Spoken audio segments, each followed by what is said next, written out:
మన 6 గ్యారెంటీల చక్కదనం, మన 6 గ్యారెంటీల పనితీరు ఇంత ఘోరంగా ఉంటే మనోడు పోయి అక్కడ కేరళలో పోయి ఏదో వచ్చిరాని ఇంగ్లీష్లా మళ్ళీ ఇట్లాంటి కాంగ్రెస్ వాళ్ళు ఫీల్ అవుతారు. ఆయన చదువుకుంది గవర్నమెంట్ బడి అంటారు. వచ్చిరాని ఇంగ్లీష్లో పోయి పినరాయి విజయానికి సవాల్ విసురుతుండు. ఫస్ట్ ఏమంటున్నా అంటే ఫస్ట్ మనది కడుక్కుందాం. ఇంకా చెప్పాలంటే ఫస్ట్ యాజ్ అ సీఎంగా నువ్వు కడుక్కొని పెద్ద మనిషి ఆయన మోదీకి సమానులు.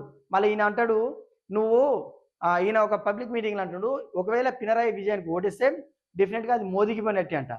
బాగుందా? ఇప్పుడు ఆయన ఏం చెప్పిండు, పినరాయి విజయన్ గారు అసలు నీ గురించి కాన్సన్ట్రేట్ కూడా చేయడు, కానీ నువ్వు చేసిన కౌంటర్కు రీకౌంటర్ ఇవ్వాలని బుల్డోజర్ రాజా అని ట్వీట్ చేయడం జరిగింది. ఖమ్మం వెలుగుమాట్ల రైతుల భూదాన్ రైతుల గురించి ఆయన దాని గురించి మరి ట్వీట్ చేయడం జరిగింది. అంటే తెలంగాణ ఇజ్జతి తెలంగాణలో పోగొట్టినావు, కేంద్ర పెద్దల దగ్గర పోగొట్టినావు, అదేవిధంగా ఇప్పుడు కేరళ ప్రజల దగ్గర కూడా తెలంగాణ ఇజ్జతి ఇస్తున్నావు రేవంత్ రెడ్డి. ఒకసారి మన 6 గ్యారెంటీల గురించి చూసిన తర్వాత నువ్వు కేరళలో ఇచ్చే 5 గ్యారెంటీల గురించి మాట్లాడు.